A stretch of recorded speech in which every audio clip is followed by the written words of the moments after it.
Ako po si John Pangilinan ng Nueva Ecija. Ito po ang aking first vlog.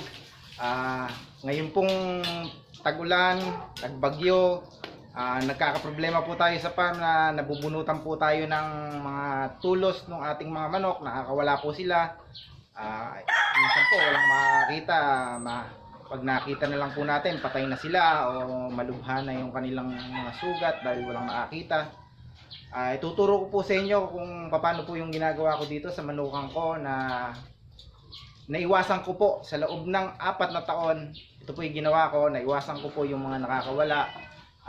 Wala po ngayong nakakawala at namamatay ng mga tinali.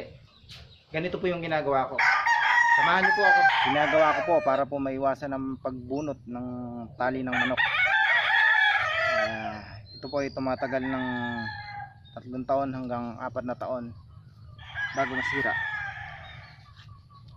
Pwede po natin gamitin yung mga pinagpalitan nating cord para ibaon sa lupa.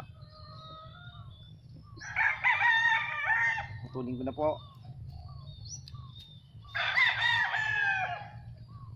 Ito po ang magsisilbi nating mga stopper sa loob ng lupa para po hindi siya mabunot. Kahit anong klase po na pwedeng nating ibaon doon, yung mga pang recycle po natin na yan, yung mga hindi na po natin kailangan, yung mga mas maganda po yung mga hindi nabubulok kagaya nito. Tatali ko na po yung ating ilalim.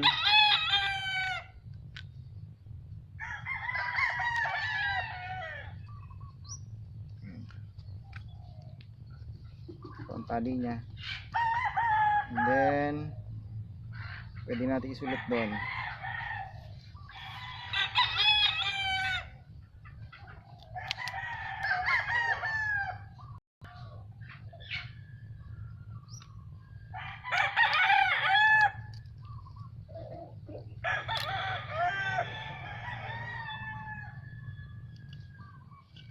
Yan.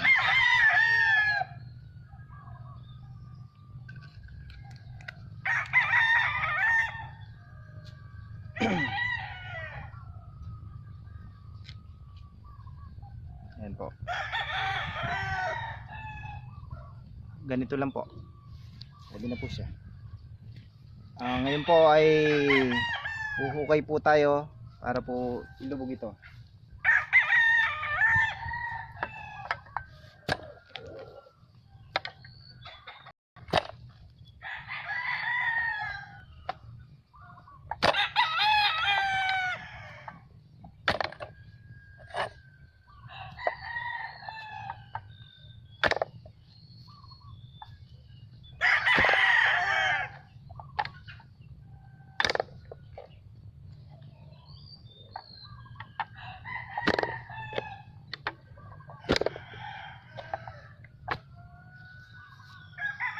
Natin kung saan. Yan, pwede na po natin ilagay. Kailangan po ganyan ang posisyon para po hindi siya mabunot. Yan, kahit hindi po kalaliman, titira lang po tayong konti. Ngayon, tabunan na natin. Yan. So ngayon naibaw na po natin siya. Ayan, may nakalabas lang po na 1 inch to 2 inch. Pinakatalian po nung cord.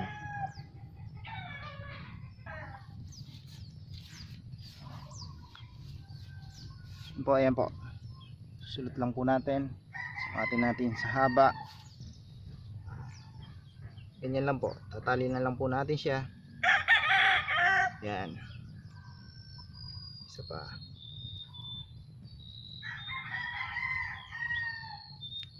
Yan. Okay na po. Ayan guys, tapos na ang ating video. Don't forget to like and share, subscribe, and hit the notification bell para po sa susunod na ating video. Ang susunod po natin ay kung paano gumawa ng tali ng manok.